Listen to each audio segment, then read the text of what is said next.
Good afternoon class.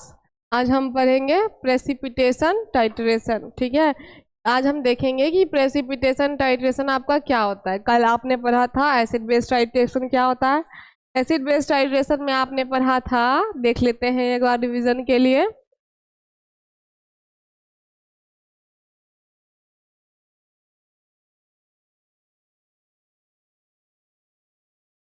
तो acid base titration में आपने पढ़ा था कि एसिड बेस टाइट्रेशन क्या होते हैं, उसमें कर्व्स कितने कौन कौन से आते हैं। ठीक,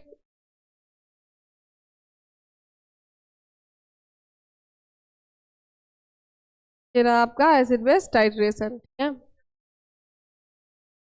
एसिड बेस के टाइट्रेशन में सिंपल सा क्या था कि जो आपका एसिड और बेस का कंसंट्रेशन होता है उसको न्यूट्रलाइज कैसे करेंगे, वो हमने पढ़ा था किसमें, एसिड बेस टाइट्रेशन में। ठीक, और ये जो इसका काम करने का जो मतलब क्या कहते हैं, acid base titration can be use, इन सारे चीज़ों को पता करने के लिए आप एसिड बेस टाइट्रेशन का यूज़ करते हो। चाहे स्ट्रेंथ हो गया एसिड का, चाहे स्ट्रेंथ या वीकनेस हो गया अननोन एसिड बेस का, या फिर पी के वैल्यू हो गया अननोन का, और पी के वी वैल्यू, पी के बी मतलब या तो आपका पोटेंशियल क्या कहते हैं हो गया किसका, एसिड का, या फिर आपका बेस का। ठीक है, दोनों को ही पता करने के लिए हम क्या करते हैं, एसिड बेस टाइट्रेशन। उसके एग्जाम्पल हो गए कि एसिड बेस को आप जब मिलाओगे तो आपको सॉल्ट एंड वाटर मिलेगा। ठीक, फिर उसमें 3 थ्योरी थे आपके, आर्हेनियस थ्योरी थे, ब्रोंसेट थ्योरी थे और लुईस थ्योरी थी।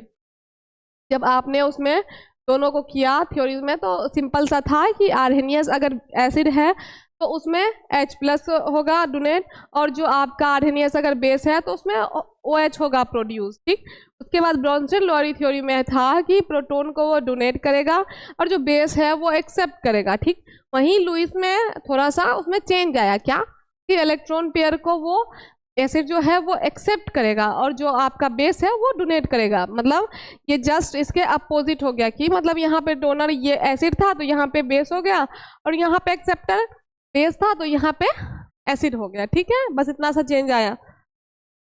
उसके बाद आपके जो भी टाइट्रेशन कर्व आए थे, क्या स्ट्रॉन्ग एसिड स्ट्रॉन्ग बेस के, वीक एसिड वीक बेस के, और स्ट्रॉन्ग एसिड वीक बेस के, और वीक एसिड वीक बेस के, ये 4 कर्व आपके बने थे। मैक्सिमम में आपका फिनोल्फ्थालीन इंडिकेटर यूज हुआ था 2 में, और एक कर्व में आपका हुआ था इक्विवेलेंस पॉइंट के लिए, एक में आपका मिथाइल ऑरेंज इंडिकेटर यूज हुआ था। ठीक, और एक में हमने कोई इंडिकेटर यूज नहीं किया था क्योंकि उसमें दोनों ही था, एसिड भी वीक था और बेस भी वीक था, इसलिए हमने कोई भी इंडिकेटर उसमें यूज नहीं किया। ठीक है, ये भी उसी का टाइप्स है आपका। यहाँ पे आपके जो भी इंडिकेटर्स यूज होते हैं, जैसे थाइमोल ब्लू हो गया, उसका पीएच रेंज 1.2 से 2.8 तक हो जाता है। कलर अगर एसिडिक में है ब्लू हो जाएगा, बेसिक में है येलो हो जाएगा। ब्रोमोफिनॉल ब्लू भी है, ऐसे ही है, जिसका पीएच रेंज आपका 3.0 हो जाएगा और 4.6 हो जाएगा। वहीं अगर एसिडिक मीडियम में अगर आप जाओ तो वो येलो हो जाएगा, और बेसिक मीडियम में अगर आप जाते हो तो वो ब्लू हो जाता है। ठीक, फिर मिथाइल ऑरेंज में है आपका 3.1 से 4.4 तक, जिसका आपका पीएच रेंज है, और जो एसिड में अगर वो एसिडिक रहेगा अगर वो, तो वो रेड कलर का होगा, और बेस में रहेगा बेसिक रहेगा तो येलो में हो जाए, येलो कलर का हो जाएगा। फिर कहते हैं आपका मिथाइल रेड जो है वो आपका सेम रहेगा जैसे आपका मिथाइल ऑरेंज था, बस उसमें चेंज क्या आएगा तो पीएच रेंज में चेंज होगा। जहाँ पे मिथाइल ऑरेंज का पीएच का रेंज खत्म होगा, वहां से आपका मिथाइल रेड का जो है वो पीएच का रेंज शुरू होगा। सिंपल सा बात है। ठीक है, उसके बाद आपका है फिनोल्फ्थालीन इंडिकेटर, फिनोल्फ्थालीन हो गया तो फिनोल्फ्थालीन का जहाँ से मिथाइल रेड शुरू होगा वहां से फिनोल्फ्थालीन नहीं, नेप्थोपैथैलीन है ये, तो उसका वहां से शुरू होगा। फिर आपका फिनोल्फ्थालीन है, फिनोल्फ्थालीन अगर 8.3 और 10.0 तक आपका पीएच का रेंज है तो आप उसमें फिनोल्फ्थालीन इंडिकेटर का यूज करोगे, जिसमें आपका उसका कलर कलरलेस हो जाएगा एसिडिक में, और जो बेसिक में होगा वो पिंक। आप जब ऐसे वगैरह करोगे तो उसमें आप नॉर्मली इसका यूज करते हो लेबोरेटरी वगैरह में इंडिकेटर का। ठीक है, नॉन एक्वस टाइट्रेशन भी आपने देख ही लिया था कि मतलब कि जो नॉन एक्वस टाइट्रेशन में क्या था, जो आपका सॉलिड फॉर्म में होगा, मतलब कि एक्वस फॉर्म में मेनली नहीं होगा, जिसमें वाटर की प्रेजेंस नहीं होगी, तो वो टाइट्रेशन आपका क्या कहलाता है, नॉन एक्वस टाइट्रेशन। ठीक है, सीधा कहता है कि टाइट्रेशन अगेंस्ट एसिड्स और base are performed in non aqueous solvent. अगर आपको एसिड और बेस के अगेंस्ट हाइड्रेशन करना है तो जिसमें आपका क्या होगा, यूज नॉन एक्वस सॉल्वेंट ही यूज होगा, और उसी को हम कहते हैं नॉन एक्वस टाइट्रेशन। उसके भी 4 पॉइंट थे, 4 टाइप्स थे, क्या क्या, तो प्रोटोनिक सॉल्वेंट, एक सिंपल सा प्रोटोनिक है तो प्रोटोन का पता चल रहा है, मतलब इसमें क्या होगा, प्रोटोन का डोनेट होगा, ठीक है, और इसका जो एसिडिक प्रॉपर्टी होगा वो वाटर से ज़्यादा होगा, ठीक। फिर इसके एग्जांपल में सल्फ्यूरिक एसिड आ गया था, हाइड्रोजन फ्लोराइड वगैरह आ गया था। प्रोफिलिक में भी आपका वही हो गया कि इसकी बेसिसिटी हायर होगी, और इसका क्या कहते हैं, प्रोटोनिक जो था उसका एसिडिटी हायर होगा, ठीक। एम्फोटेरिक में दोनों ही होगा, आपका प्रोफेलिक होगा और प्रोफोजेनिक होगा, ठीक। उसके बाद एप्रोटिक में क्या था कि ये केमिकली इनर्ट होता है, मतलब इजीली रिएक्ट ये आपका नहीं करता है, ठीक है। इसमें जो इंडिकेटर्स यूज हुए थे आपके, वो हुए थे crystal violet, methyl red, alpha naphthol benzene, और ऑरेसेट ब्लू, थाइमोल ब्लू और मिथाइल वॉयलेट, ये सब इंडिकेटर आपके उसमें यूज हुए थे। और हमारा टॉपिक क्या था आज का, प्रेसिपिटेशन टाइट्रेशन, ठीक। तो प्रेसिपिटेशन टाइट्रेशन में आप क्या पढ़ोगे, देखते हैं, चलो। Precipitation is the process of conversion of solution into solid. Simple सा ये आप याद रखो, जहाँ पे भी प्रेसिपिटेशन आए वहाँ पे सिंपल सा बात है कि कन्वर्जन हो रहा है किसका, सॉल्यूशन का। किस में कन्वर्ट हो रहा है, तो सॉलिड में कन्वर्ट हो रहा है। अगर कोई भी प्रोसेस मतलब जैसा होता है कि जो आपका लिक्विड फॉर्म का चीज़ रहता है वो जब सॉलिड में कन्वर्ट होता है तो उसको हम कहते हैं प्रेसिपिटेशन टाइट्रेशन, ठीक है। आप कहते हैं कि bye converting the substance into soluble form, और जहाँ भी एक चीज़ आप याद रखना, जहाँ भी प्रेसिपिटेट बन रहा है वो इनसॉल्युबल होगा, वो प्रेसिपिटेट बनाएगा ही तभी जब वो कोई इनसॉल्युबल होगा, ठीक है। तो यही कहता है कि precipitation is the process of conversion of solution into solid. कैसे, by converting the substance into insoluble form. कोई भी सब्सटेंस को इनसॉल्युबल फॉर्म में जब वो कन्वर्ट करेगा तो आपका क्या बनेगा, प्रेसिपिटेट बनेगा, ठीक है।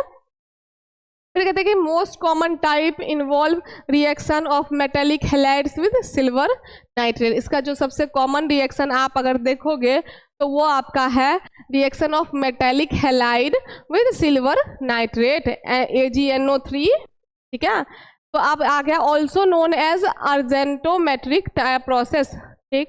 आप इसको अर्जेंटोमेट्रिक प्रोसेस भी बोल सकते हो, ठीक। फिर कहता है अब रिएक्शन ले लो, इसमें लिया है सोडियम क्लोराइड और AgNO3, मतलब आपका सिल्वर नाइट्रेट। तो जब इसको रिएक्ट करवाया तो Ag आपका Cl के साथ कंबाइन हो गया, और जो Na था वो आपका NO3 के साथ आ गया, तो ये बना लिया आपका सिल्वर क्लोराइड, और ये आपका बना लिया सोडियम नाइट्रेट, ठीक। अब आपका आया, देखो यहाँ पे एक चीज याद रखना, जो प्रेसिपिटेट बनेगा वो AgCl का बनेगा। ये जो आता है ये प्रेसिपिटेट आपका शो करता है कि यहाँ प्रेसिपिटेट बना है, तो AgCl जो होगा वो प्रेसिपिटेट के फॉर्म में होगा, मतलब प्रेसिपिटेट होगा तो इनसॉल्युबल भी होगा, ठीक। फिर आपका आया टाइप्स ऑफ प्रेसिपिटेशन टाइट्रेशन, ठीक है। टाइप्स ऑफ प्रेसिपिटेशन टाइट्रेशन में सबसे पहला जो आपका है वो मोहर्स मेथड है, ठीक है। मोहर्स मेथड में क्या होता है, based on formation of coloured precipitate. Simple सा मतलब है कि अगर इसमें जो आपका प्रेसिपिटेट बनेगा वो कलर्ड होगा, मतलब कि उसकी कोई ना कोई कलर शो होगा उसमें, ठीक। फिर कहता है कि use for determining chlorides and bromides in a neutral solution.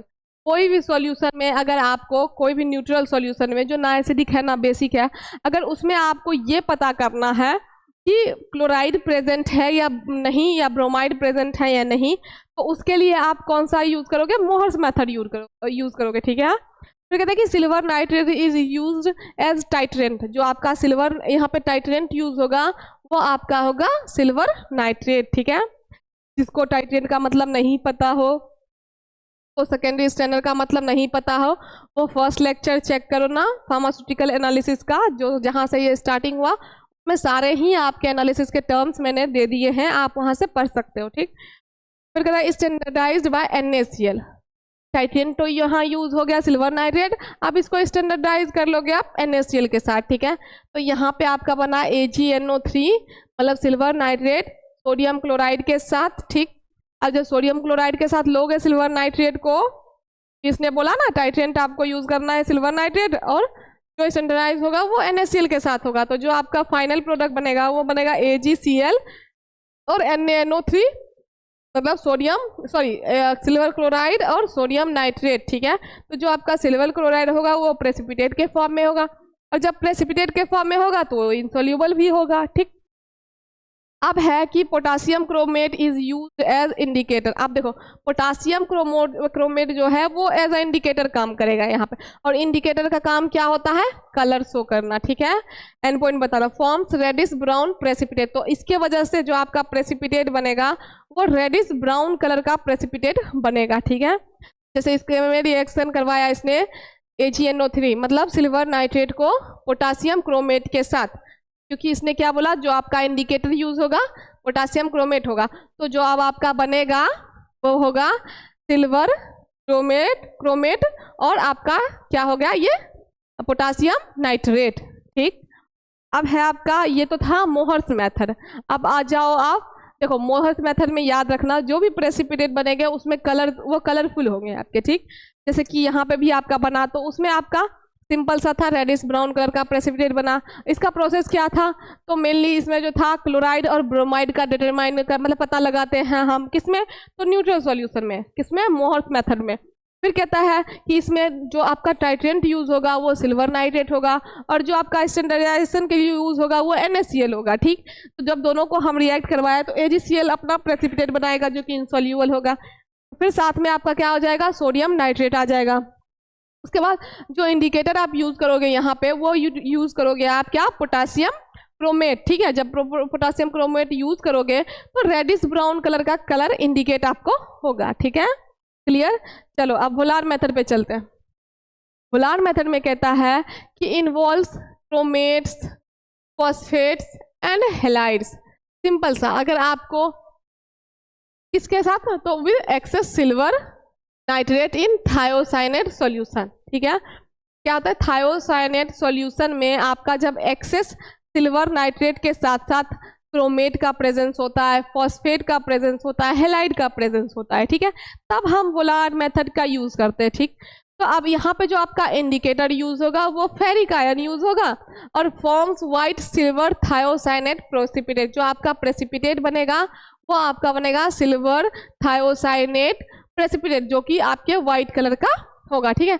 And red ferric thiocyanate, एक आपका व्हाइट कलर का बनेगा, दूसरा आपका क्या बनेगा कि रेड फेरिक थायोसाइनेट, ठीक है। तो AgNO3 हो गया जो कि आपका सिल्वर नाइट्रेट हो गया, दूसरा हो गया आपका अमोनियम थायोसाइनेट हो गया जो कि आपका क्या बनाएगा, यहाँ पे Ag किसके साथ चला जाएगा, थायोसाइनेट का, तो सिल्वर थायोसाइनेट ये बना लेगा आपका जो कि यहाँ बोला गया, और ये आपका व्हाइट कलर का होगा। फिर बनाएगा आपका अमोनियम यहाँ पे नाइट्रेट, ये आपका होगा। फिर दूसरा इसने लिया है कि AgNO3 को ही इसने किसके साथ रिएक्ट करवाया, पोटासियम साइनेट के साथ। यहाँ अमोनियम साइनेट के साथ करवाया, यहाँ पोटासियम के साथ करवाया। जब आप अमोनियम के साथ करवाओगे तो व्हाइट प्रेसिपिटेट बनेगा, और जब आप पोटासियम के साथ करवाओगे तो आपका रेड बनेगा। तो यहाँ पे आपका यहाँ पे रेड बनेगा, तो यहाँ पे आपका सिल्वर थायोसाइनेट तो यहाँ बना, लेकिन ये आपका किस कलर का होगा, रेड, और जो आपका यहाँ पे आ गया पोटासियम नाइट्रेट हो गया, ठीक। अब इसका देखो एप्लीकेशन क्या होगा इस मेथड का, कि कहाँ कहाँ आप इस एप्लीकेशन का यूज कर सकते हो। तो आप इसको यूज कर सकते हो हैलाइड्स को डिटरमाइन करने के लिए। अब हैलाइड्स में क्या क्या आ जाएगा, आपके क्लोरीन आ जाएंगे, ब्रोमीन आ जाएंगे और आयोडीन आ जाएंगे, ठीक। ऑल्सो जो आपने अभी ऊपर पढ़ा था, फॉस्फेट के लिए, आर्सिनेट के लिए, क्रोमिनेट के लिए, क्रोमेट के लिए, सल्फाइड के लिए, ऑक्सलेट के लिए और कार्बोनेट के लिए, इन सब चीज़ों को के लिए भी आप इसको यूज कर सकते हो, ठीक है। ये था आपका एक वोलार्ड ही था ना, हाँ वोलार्स मेथड था, ठीक है। अब आपका है फजान्स मेथड। तीसरा जो आपका मेथड है वो फजान्स मेथड है। तो फजान्स मेथड में देखो क्या कहता है कि this method is use for the titration of chloride ions with silver nitrate. देखो क्या कहता है, simply this method is used for titration, ठीक। टाइट्रेशन के लिए तो चलो यूज होगा ही, किसके लिए, तो क्लोराइड आयंस के लिए, किसके साथ, तो सिल्वर नाइट्रेट के साथ। आप एक चीज गौर करना, जितने भी मेथड आया सिल्वर नाइट्रेट मतलब कि एक उसमें प्राइमरी था कि सब में सिल्वर नाइट्रेट आपका यूज हो रहा है, ठीक है। तो इस चीज को ध्यान में रखना। क्लोराइड आयंस का इसमें टाइट्रेशन होता है किसके साथ, तो सिल्वर नाइट्रेट के साथ, ठीक। तो इसमें जो स्टेप्स आपके इन्वॉल्व होंगे वो होंगे, और इस एक्सप्लेनेशन आपका जो भी है। सबसे पहला था क्लोराइड आयंस एडजॉर्प्शन, ठीक है, कि क्लोराइड आयन कैसे एडजॉर्ब होगा, ठीक है, मतलब कि किसी सरफेस एरिया पे जब कोई चीज ऐसे जमा हो जाता है तो उसको एडजॉर्ब करते हैं हम, ठीक है। तो कहता है कि in Fajans method chloride ions in excess are adsorb, जो एक्सेस अमाउंट में क्लोराइड आया होगा वो एक सरफेस पे आके क्या होगा कि जमा हो जाएगा, ठीक है, on to the surface of silver chloride. और ये जो सरफेस होगा वो AgCl का होगा, मतलब सिल्वर क्लोराइड का सरफेस है ये, और इस पे आपका क्या जमा है, क्लोराइड आयन Cl, ठीक है, आयन जमा है यहाँ पे। कहता है कि ड्यूरिंग द टाइट्रेशन प्रोसेस, कब, तो टाइट्रेशन प्रोसेस के दौरान। फिर कहता है कि आपका principle of the method is based on the fact that dyes which are indicators, dyes जो होते हैं वो भी आपके इंडिकेटर्स होते हैं, विल एडजॉर्ब और डिजॉर्ब, मतलब कि एडजॉर्ब का मतलब तो जमा हो जाना होता है, डिजॉर्ब का मतलब क्या होगा कि अब जो ये जमा हुआ है उसको ऐसे बाहर निकलता है तो उसको हम डिजॉर्ब कहते हैं, ठीक। On the surface of precipitate at the equivalence point, कहाँ पे, तो इक्विवेलेंस पॉइंट पे कॉजिंग अ कलर चेंज, तब जाके आपका कहीं क्या होगा, कलर चेंज होगा। मतलब जब कलर चेंज आ गया तो मतलब आपके रिएक्शन का एंड पॉइंट आ गया है ना। फिर कहता है आपका कि the indicators typically use in Fajans method are acid dyes, जो आपके इंडिकेटर यहाँ पे यूज हो रहे हैं डाइज के रूप में वो क्या होते हैं, आपके एसिड डाइज होते हैं। जैसे एग्जाम्पल में आ गया फ्लोरसीन और इयोसिन, ठीक है, ये सब एग्जाम्पल है किसके, एसिड डाइज के, किसके, एसिड डाइज के, ठीक। कौन कौन से, फ्लोरसीन और आपका हो गया इयोसिन, ठीक। और बेसिक डाइज के जो एग्जाम्पल हो गया उसका हो गया रोडामिन सीरीज, ठीक है, ये आपका बेसिक डाइज का एग्जाम्पल हो गया। कहता है these dyes changes colour depending on whether they adsorb onto the precipitate और नॉट। अब देखो इसका कलर आना इतना भी इजी नहीं है, ये इसका कलर तभी आएगा, वो किस मतलब कब आएगा, ये इस चीज पे डिपेंड करता है कि जो ये आपका है वो क्लोराइड आयन वो प्रेसिपिटेट पे के ऊपर एब्जॉर्ब हो रहे हैं या नहीं हो रहे। अगर एब्जॉर्ब होंगे तो ही आपके कलर आएंगे, अदरवाइज नहीं आएंगे, ठीक है। फिर आपका आता है दूसरा, पहला तो था क्लोराइड आयन एब्जॉर्प्शन, मतलब क्लोराइड आयन कहीं पे आपके एब्जॉर्ब हो रहे हैं, ठीक है, इस पे है। और दूसरा है आपका इंडिकेटर सिलेक्शन, कि मतलब इंडिकेटर को हम कैसे सिलेक्ट करेंगे, ठीक। तो इंडिकेटर सिलेक्शन के लिए हम सबसे पहले the best known indicators for the titration is fluorescein. अभी आपने पढ़ा था ना डाइज, जो एसिड डाइज होते हैं उसके एग्जाम्पल आपके होते हैं क्या, फ्लोरसीन, ठीक। फिर कहता है कि the indicator is use to detect the equivalence point where all the chloride ions have reacted with silver nitrate leading to a visible colour change. अब देखो जब आपका कलर चेंज तभी होता है जब आपका रिएक्शन का एंड पॉइंट आता है, मतलब कि वहां पे जाके आपके जितने भी क्लोराइड आयंस हैं वो जमा हो चुके हैं, उनका एब्जॉर्प्शन कंप्लीट हो चुका है, मतलब अब इसके बाद कोई एब्जॉर्प्शन नहीं होने वाला है, ठीक है। तो अब नहीं होगा तो उसके बाद आपका क्या होगा, कलर चेंज होगा, ठीक। अब फिर रिएक्शन जो इसमें बनेगा वो कहता है कि the chemical reaction occurring during the titration, जो आपका बनेगा AgNO3 मतलब सिल्वर नाइट्रेट जो कि एक्वस के फॉर्म में होगा, NaCl मतलब सोडियम क्लोराइड वो भी एक्वस के फॉर्म में होगा, ठीक। अब है आपका जो रिएक्शन आपका बनेगा वो बनेगा AgCl और NaNO3 मतलब AgCl मतलब sodium chloride sorry silver chloride जो कि आपका सॉलिड में कन्वर्ट हो जाएगा, मतलब प्रेसिपिटेट बन जाएगा, और सोडियम नाइट्रेट ये आपका एक्वस के फॉर्म में ही रहेगा। यहाँ पे सीधा सा सिंपल सा बात है, जो प्रेसिपिटेट बनेगा वही सिर्फ सॉलिड के फॉर्म होगा, अदर कंपोनेंट जो होंगे वो आपके लिक्विड के फॉर्म में हो सकते हैं, ठीक है। अब है आपका AgNO3 reacts with sodium chloride, जो आपका AgNO3 सोडियम क्लोराइड के साथ रिएक्ट किया टू फॉर्म AgCl मतलब silver chloride as a precipitate. तो AgCl तो आपका प्रेसिपिटेट के फॉर्म में है ही, और जो आपका क्या कहता है कि ये सोडियम नाइट्रेट जो है आपका सॉल्यूशन वो आपका साइड प्रोडक्ट हो गया, ठीक है। अब यही चीज जो आपने ऊपर पढ़ा था उसी को यहाँ पे क्या दिखाया गया है, ठीक है। कैसे दिखाया गया तो देखो ये आपका AgCl है, ठीक है। अब मतलब ये आपका क्लोराइड ये सरफेस है मान लो, ठीक है, क्लोराइड का, जिसपे आपका क्लोराइड आयन क्या है, एडजॉर्ब है, ठीक है, एडजॉर्ब है। फिर साथ में क्या है इसके साथ, उसके बगल में सोडियम क्लोराइड। तो ये जो वाला है आपका प्राइमरी एडजॉर्ब लेयर, और ये आपका हो गया सेकेंडरी एडजॉर्ब लेयर। तो प्राइमरी जो था वो क्लोराइड को एब्जॉर्ब किया, और जो सेकेंडरी लेयर था उसने सोडियम को एब्जॉर्ब किया, ठीक है, जो आपने पढ़ा। अब यहाँ पे यही कह रहा है कि जब आप ये टाइट्रेशन करोगे तो टाइट्रेशन में आपका यहाँ पे क्या यूज करोगे, इसमें क्या डालोगे आप, AgNO3 सिल्वर नाइट्रेट को, ठीक है। और जो आपका यहाँ पे आपका आएगा वो इंडिकेटर, वो आपका होगा डाइक्लोरोफ्लोरोसिन इंडिकेटर का आप यूज करोगे, जो कि आपका कलर चेंज होगा तो बताएगा। जो मान लो कि जो आप इसमें डालोगे प्यूरेट में वो आपका AgNO3 होगा, और जो आप इसमें डालोगे फ्लास्क में वो आपका डाइक्लोरोफ्लोरोसिन होगा, इंडिकेटर आप इसमें यूज करोगे। तभी जब ये इसमें आपका ये मिलेगा तभी जाके वो कलर चेंज होगा, और उससे आपको आइडिया मिलेगा कि आपका रिएक्शन जो है वो कंप्लीट हुआ या नहीं है, ठीक है। तो यहाँ तक आप सबको समझ आया। अगले क्लास में हम पढ़ेंगे कॉम्प्लेक्सोमेट्रिक टाइट्रेशन, जिसको जो पूछना हो वो पूछ लेना नेक्स्ट क्लास, ठीक।